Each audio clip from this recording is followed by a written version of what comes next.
Before we begin to give out the awards this evening, there are several people who are with us tonight that I'd like to recognize. Leaders in the international anti-tobacco movement, Ambassador Palmer and his wife, Dr. Palmer, here in front. We have a former citizen activist winner also with us, Karen Nussbaum, who is founder of 9 to 5.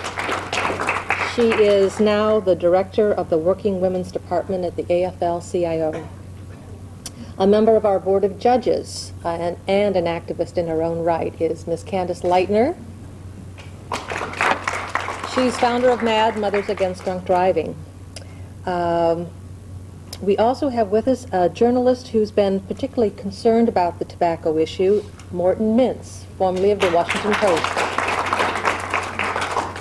We were hoping to have with us several people also representing the great state of California, but I understand they're tied up in a vote on the Hill right now, and perhaps they might slip in and slip out, and that would be the Honorable Brad Sherman from California, Nancy Pelosi, Congresswoman from San Francisco, and also Howard Berman. So they might pop in and out, but they wouldn't be able to stay. So we can begin with the presentation now. Thank you.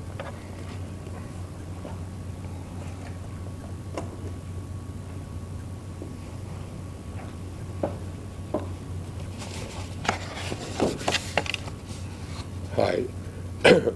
I think I've met each of you. If not, my name is Alan Gleitsman, and it's really wonderful to be here tonight as we recognize the vision and applaud the persistence of some truly extraordinary activists. For decades, they've struggled against a very powerful and very arrogant enemy in an effort to bring about societal change. And it's true, we're not there yet. And Sherry and I particularly realized that. We were in the Senate gallery this morning and heard some of the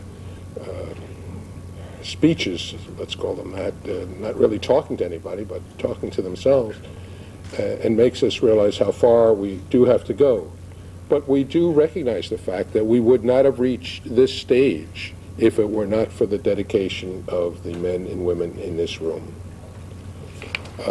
When we decided to focus the attention of our 1998 Citizen Activist Award on the anti-tobacco fighters, we recognized that we could not select only 2 winners as we normally do. We thought maybe 10 would be a better number, but even that was not easy. As you know, the whole effort is based upon the actions of thousands of extraordinary people. The Gleitsman Foundation itself was created in the belief that when we are confronted by a social injustice, each of us must join in the struggle if we're going to achieve the world to which we all aspire. And we hope that by recognizing the achievements of people like you this evening and the qualities of persistence and courage and tenacity that enable you to eventually succeed, that others will realize that they too can make a difference. For myself, I was personally inspired by a speech by Robert Kennedy in South Africa 32 years ago. And I'm sure many of you know the speech. It's the famous Ripple speech. And I'd like to share just a few of his words with you because they are the very essence of our philosophy. Robert Kennedy said, "Few will have the greatness to bend history itself, but each of us can work to change a small portion of events, and in the total of all those acts will be written the history of this generation." I submit to you that the ladies and gentlemen in this room are writing the history of this generation, and we are very honored to recognize your efforts. We're proud to present the 1998 Gleitsman Foundation Citizen Activist Award to 10 extraordinary activists. Alan Blum, family doctor and founders of Doctors Ought to Care, has been the inspiration to many activists due to the vigorous, multifaceted campaign that he has fought for almost 30 years. Stanton Glantz, scientist and author, has been recognized throughout the world as a leader in the tobacco control movement. Al Gore, despite the tobacco farms in his district, quickly established himself in the last 15 years as a leading elected official promoting tobacco control, and we're sorry that he cannot be here tonight due to the state dinner with the Korean people, but he was good enough to meet with all of the winners earlier tonight. Christine Gregoire, Attorney General, where is Christine Gregoire? There she is, Attorney General for the state of Washington, tenaciously led the team that negotiated the public health concerns in the pending agreement with the tobacco firms. C. Everett Koop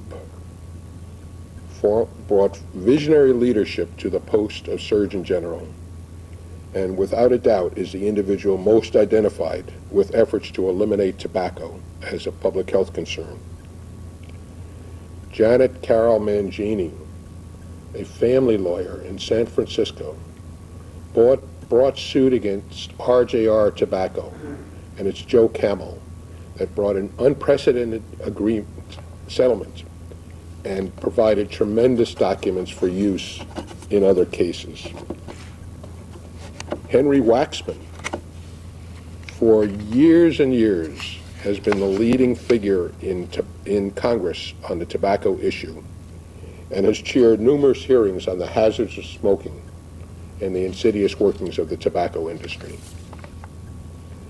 Jeffrey Wigand, Vice President for Research and Development at Brown and Williamson, uncovered the extent to which toxic chemicals had been added to cigarettes and felt morally compelled to release this information.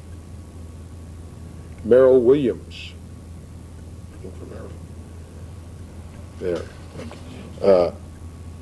shocked by tobacco industry documents showing a massive illegal cover-up, in violation of a court order, released copies proving that the industry knew that tobacco was an addictive drug.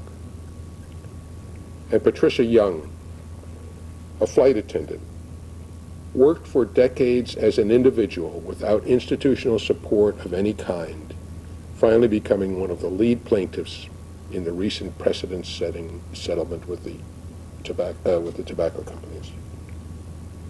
I want to sincerely thank each of you for your visionary leadership on behalf of the health of all Americans. And I'd like to ask Sherry Roche to join me as we present the individual awards and to hear from our winners. Before I do that, though, I would like to give one other thank you, and that is to three men who unfortunately cannot be here tonight that were tremendously helpful to the foundation and to me personally as we got deeply into this issue. And that's Mike Perchuk and Matt Myers and Ralph Nader, all of whom I'm sure you know. And I wish they could have been here. I know that they would have liked to have been here. Okay. Why don't you announce the names? Okay, first, Alan Blum.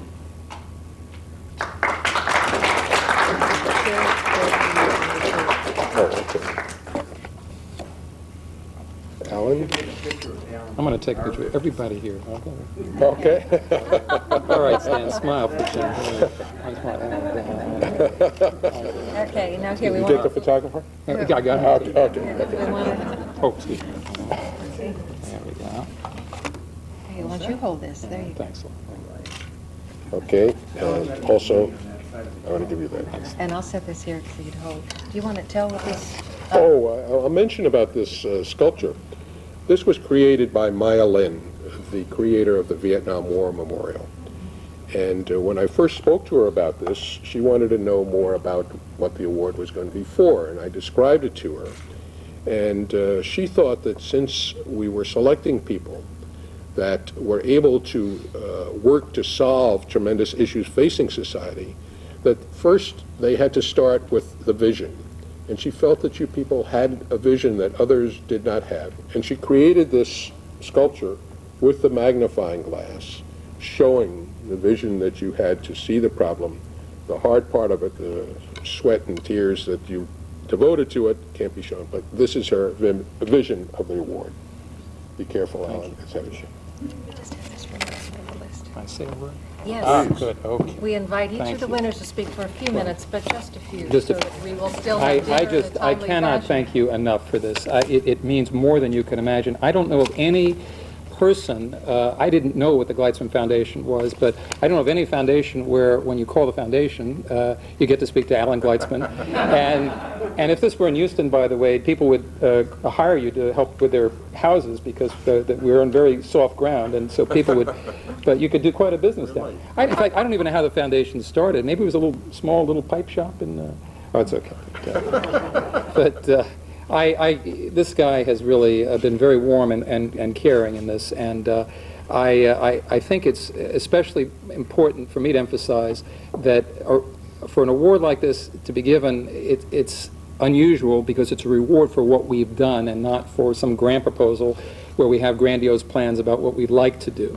And I think this is how all grants should be handed out, based on what has been accomplished. The word activist is most dear to me, and I think that those of us, I love you, man, right? Stan and I think would probably identify most closely in this room for having been through the wars. An activist works not always within the system, but tries to look ways to improve it, and to improve it more quickly than most other people will. I think the DOC, or the group that I started, survived for 20 years and has continued to survive because of its activism and because of our willingness to take risks, not just when the flurry of publicity has come into this issue, but long ago when I don't think there were too many folks out there. My father is the person who inspired me when I was literally at his knee watching the Dodger games in Brooklyn, and they were sponsored by Lucky Strike, and he was very upset about this, and he wanted to work on the association between sports and tobacco. And 40 years later, I just went to the George Strait concert on Sunday, sponsored by Skoal and GPC cigarettes, and the day before that, I spent all day taping the Winston Cup race and so forth. So I haven't stopped. I just don't know where it's going to end. My mother and my wife have supported this, but it's been a very, very difficult time. Rick Richards and Paul Fisher in the group doc were those that did the research on Joe Camel that I think helped many other people get involved in this.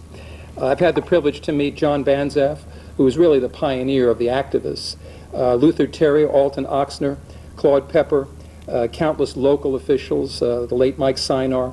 I never met Senator Maureen Neuberger, but a little later on, if you'd like, after this, I have some tapes that I dug out from our archive of the press conference of Luther Terry from 1964 in this city when he released the Surgeon General's report. It's a very interesting comment about what we knew then and what we didn't do about it. But Maureen Neuberger was out there ahead of everybody on this particular issue.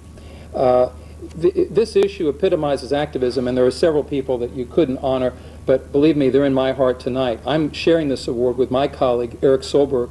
We've worked in the same office every day for 8 years, which as far as I know is a record in this movement. And there are people all over the world, two in particular that come to my mind, who have put this issue above their personal interest. And that's Don Morris in his Arizonans Concerned About Smoking, and Bill Gottschall in Pennsylvania. But there could be dozens and dozens of them.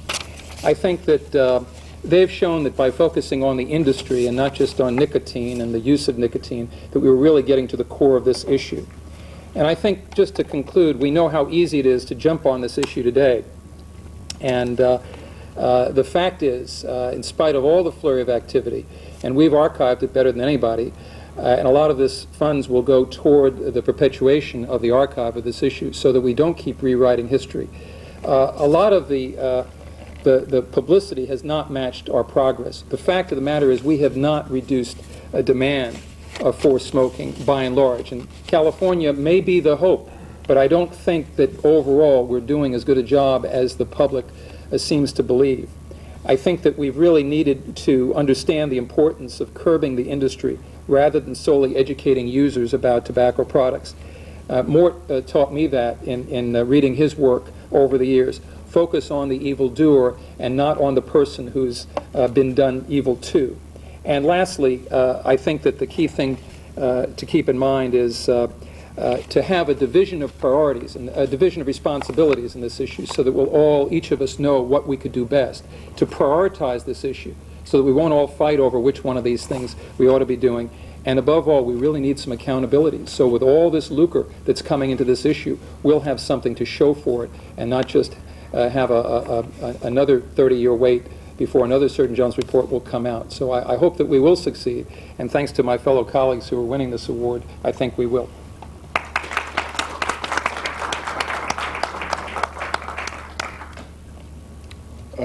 Next, please, Stan Glantz. Here. Oh, This. I This. might hold it. And to put in your pocket. Oh, okay. I'll just set this right here for you, okay? Well, you know, the thing about this, getting this award, and I've told people all of a sudden, after years of having people dive under the table, when I walk into the room, I'm getting awards. And it makes me worry that I'm either losing my edge or going to die soon. But the thing which impressed me the most was the other awardees. I mean, to be on a list with C. Everett Koop and Henry Waxman and Alan Blum and Janet Mangini and Patty Young and Merrill and Jeff Wigand, I mean, it's just amazing. I mean, it's amazing. And I mean, the people that you picked are the people who have been killing themselves for years, often getting not only not appreciated, but getting scorned for what they did. And in the end, you know, I think, as Alan said, at the risk of agreeing with Alan in public, you know, have really created this situation. And I mean, it's just really remarkable, and I thank you for it, because I mean, I can now say I'm on the same list as these other guys. You know, it's good for my self-esteem. So, I mean, really, it's wonderful. And thank you so much.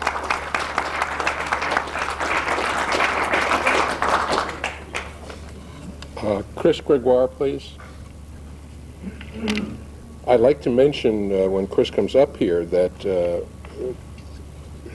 Chris cannot accept the check for herself and has asked us to not give her a check. And in her honor, we're contributing a like amount to Tobacco Free Kids Washington, and pleased to present a check to her for that.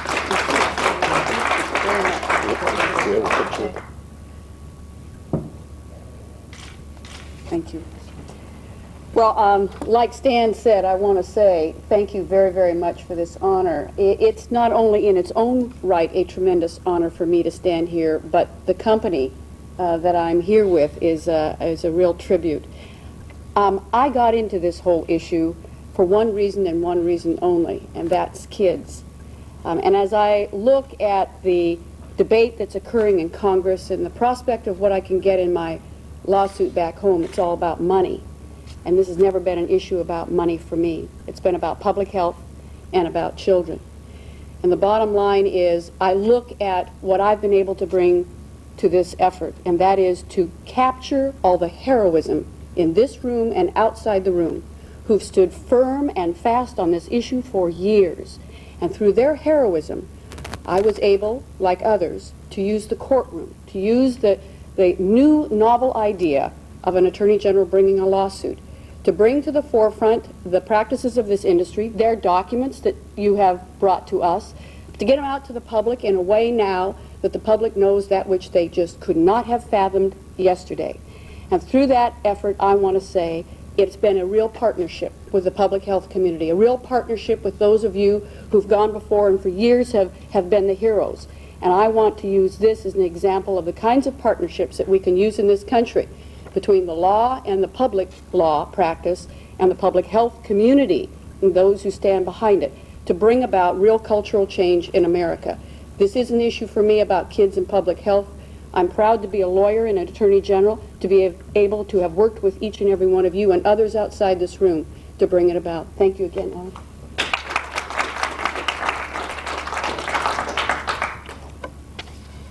Dr. C. Everett Koop, please.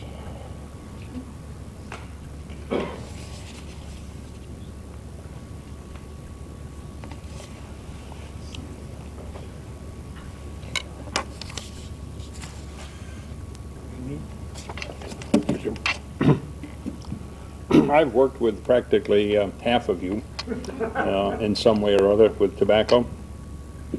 And I could stand here and give each one of you an accolade, which I will not do. I also could probably talk to you about the very remarkable life I've had working inside and outside of government about tobacco. And I could probably talk to you for 2 hours and not bore you, and I'll not do that either. First, I'd like to express my appreciation to Alan Gleitsman. We have been corresponding for a number of years about certain things that bother us in society, such as the fact that we share an alma mater, that in spite of our efforts to ask them to divest their portfolio, tobacco stocks has increased it that way. But we're going to win that battle eventually.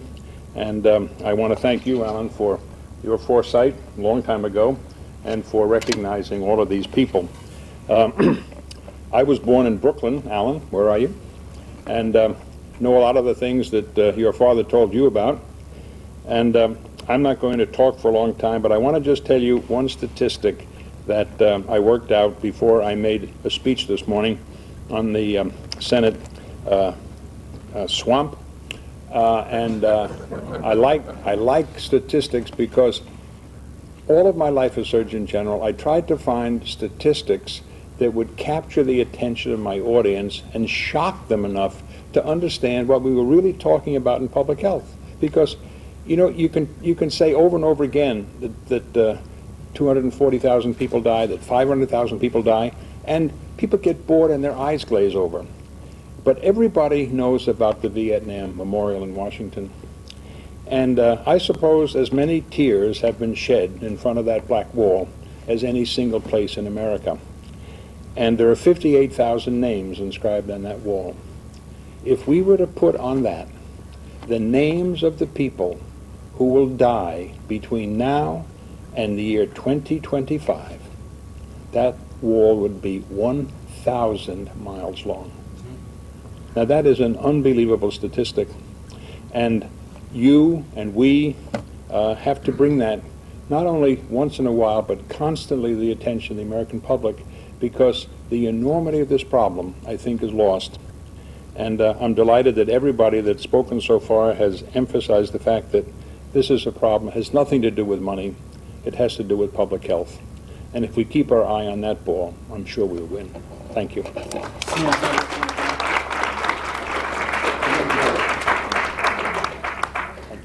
Somebody else. Alan, do you want to get into this one? Okay. There's somebody else's flash that looks like mine. Thank you. Okay. Thank you. Thank you, Doctor.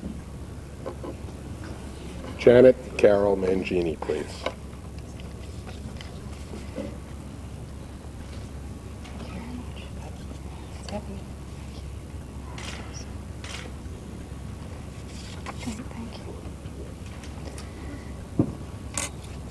Well, I'm a lawyer, but I'm not much of a public speaker. I'm very honored by the Gleitsman Foundation, Alan, for being given this award. I really feel very much like a neophyte because I only got into the tobacco wars in 1991, and certainly it seems like the rest of you have been in it a lot longer. And I'm very privileged to be honored and amongst this very outstanding group of honorees. I really don't know what to say because it's like preaching to the converted. We all are on the same side. So I'd just like to say thank you very much.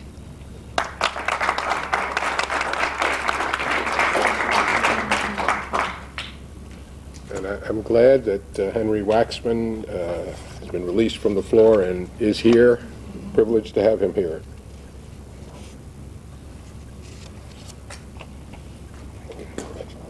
Congratulations. Yeah.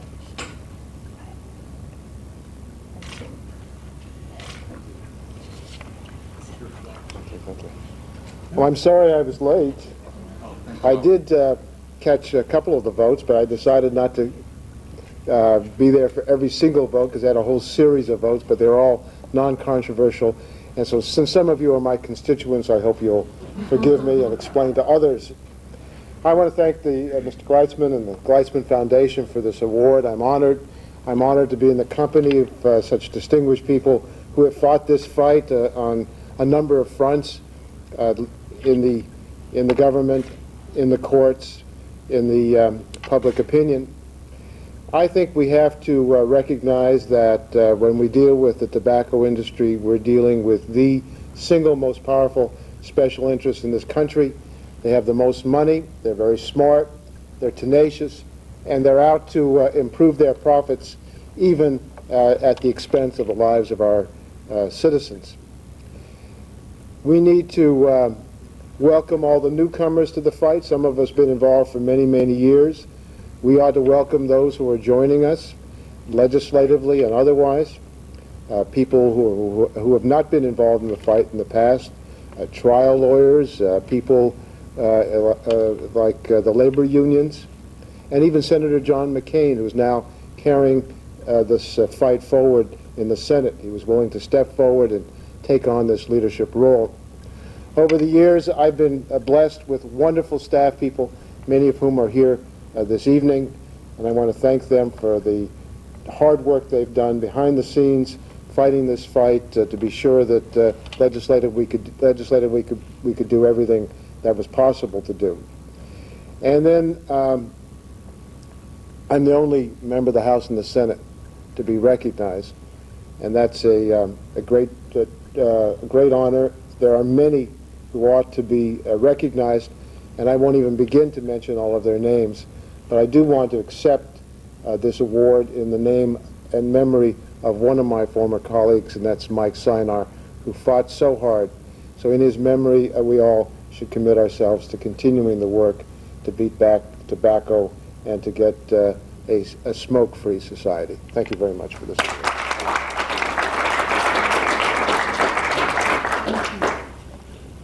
Jeff Wigand. Henry. Piece of paper you left there. Congratulations. Congratulations. Here you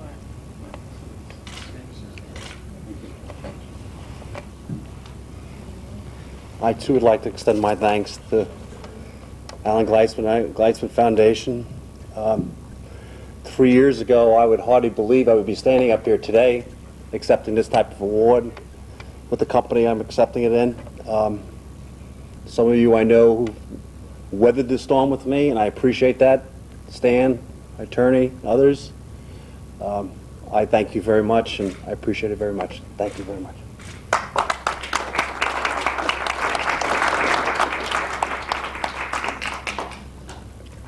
Merrill Williams, please.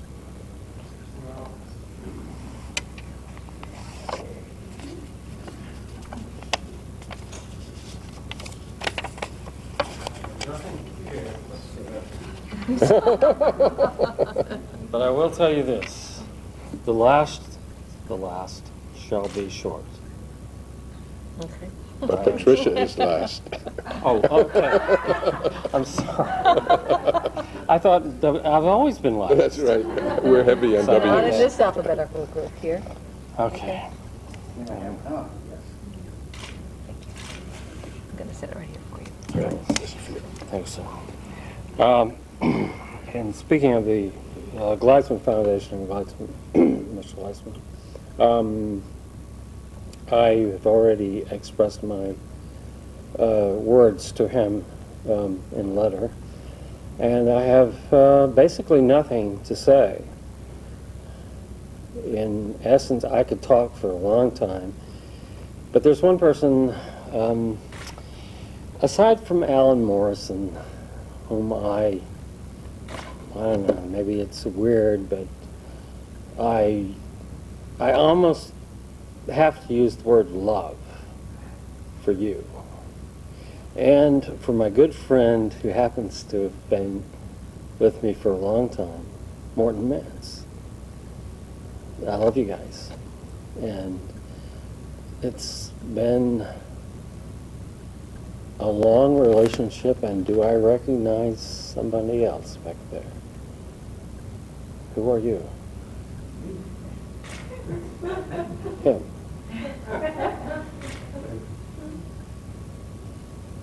There are a couple of things. One, Fox Des Moines also. There's a guy who sat on the back porch with me back in 1992. I'm not gonna. I've been trying to keep people out of trouble for a long time, and I hope I don't get you in trouble, Fox. But J. Fox Des Moines, sole practitioner, started sitting on the back porch with me, and how do you do this? Now, I was the fox in the hen house. I read what they lied to you about. I told your wife about it, but you wouldn't tell your wife about it, so I respect everyone. I've read pieces, and I stole them, so that makes me kind of tainted. And no one would allow me to say anything. So I had to be the shadow man, closeted, and put aside one way or another. And it made me mad. It made me so mad. The other day, I tried to, while Durbin was on the floor and he was screaming about something, and I called his office and I said, and I learned this from the things that are going on in Washington these days, I said, let me talk to one of your staff people. Maybe you recognize my name, Merrill Williams. I started to say Jeff Wigand. I should have. She said, I'm a staff person and I don't know who you are. And I will not listen to anything you say. And I said, well, no, wait a minute. There's something that you need to know. And so I realized that my place in this is fairly limited. But I think in all things considered, Stan, where are you, Stan? Stan, I have not received a residual check yet, and I am very disappointed. You told me that part of that book, I wrote that book or something. I haven't received a check yet. This is the temple of justice. This right here is what was sealed back in 1993, and it's still sealed. Now, of course, it got out. This is what I had to say, and this is what never got said, and it's going to stay sealed. Well, no, it's not, because I'm going to give it to Mr. Gleitsman. This is my book. And it says a few things. And since I've been very interested in Martha Stewart lately, I just had some time on my hands, I thought I'd do something, a little decoupage or whatever you call that. So I wanted to give everybody who's a winner, and the shortest person, the last person gets, you get to pick, okay? These are notes, Martha Stewart would do this, actually. These are notes that I took between 1988 and 1992 when I was summarily dismissed, more or less fired. And some of them say, for example, in 1974 and 75, the FTC began looking into violations of the consent decree, eventually ending up with a suit against B&W et al. Between these years, the FTC, etc. Go on and on and on, and I can't possibly... Oh, you may be interested in when Willie the Penguin was used as the first actual... Willie the Penguin was used as the first star endorsement. Now, for a senior congressman, Waxman, I want you to do something for me. These are original notes. And I want you to work hard, because I've got one message, and that's it. Somehow, some way. And I believe Joe Camel, yeah, I think that's true. Joe Camel is a part of it. But look, this is the note Well, there are two sides to it, and you're going to have to read it. I want you to have this. And please, go after the star endorsement, because that's what's getting the kids. My kids say so. I know so, because I read it. And part of it says where they say it. So, I have these things, according to Martha Stewart. I'm going to be shorter, but there's one little special thing here. I don't know who should get this, but gosh, it's a nice one. Jeff, how much did they spend on you? Enough, okay. This is the bill that they sent to me. I've got all their documents in my house now. Well, Dick Scragg's house, actually. These are the bills that they sent to me that they want back. So I want you to have the, well, you don't. You can have that if you want it, but you can have another one. There's all kinds of little Martha Stewart things in here. I want to leave them up here and let them have whatever they want. If they want Willie the Penguin, if they want the, these are notes that I took on my own. You'll love to see how much they lied to you, Congressman. And this is for my special friend that I love, Alan Morrison. This is, I don't know who to attribute it to. It's one of the photographs that Brown and Williamson's people did for me. And Jeff, if you didn't want to commit suicide, I certainly did at one point, but I didn't want to get shot at. I got shot at this point. And this is just one of them. So I want to give this to Alan.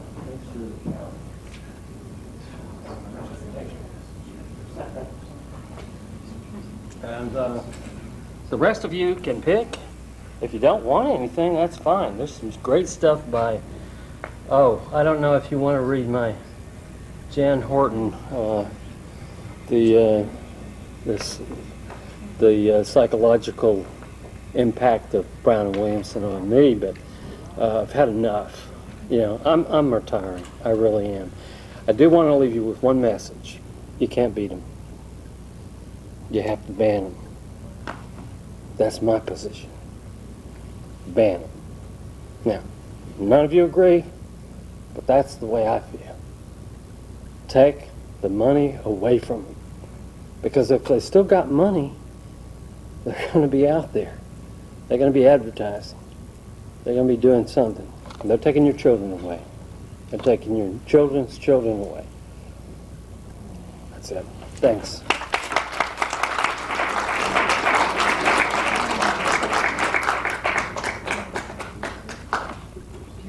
Merrill. Oh, yes. Do you have a phone? Yes, I got it. There you go. Thank you very much. Thank you, sir. I think we should beat them and ban them, both. And Patricia Young, please.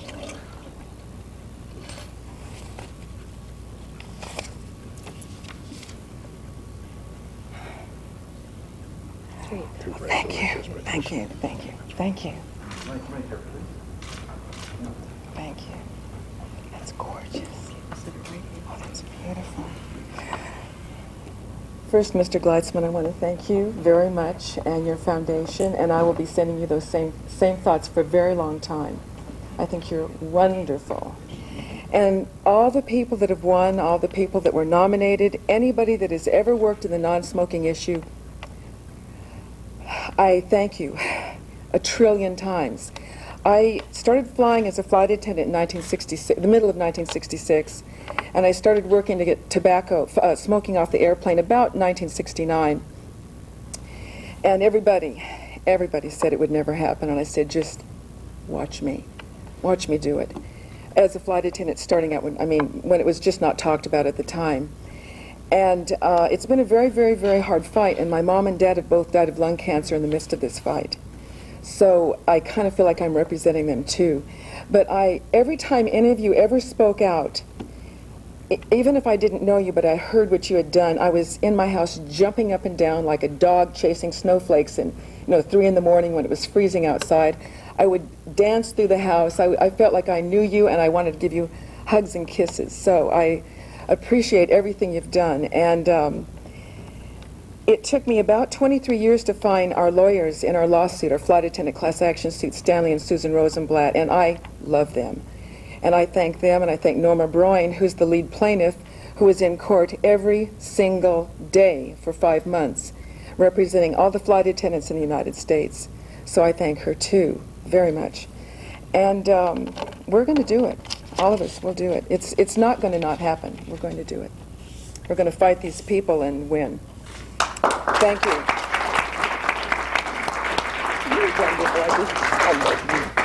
Thank you. Folks, this has been one of the most pleasurable experiences that we have had. I thank each and every one of you, and I invite you, please, let's go across the hall. We'll have some dinner. After one sorry. group photo of the winners, please. So if Right. the winners would just come up, please, with your sculptures. We'll take a quick photo, then we'll go across the hall for Actually, if we dinner. could go in front of the curtain, I think Okay? that might be. We can Okay? get a box to put these in so we can Yes, get them at home without your breaking. At chair. the winners, at your place, yes. Where did you move that chair? I put it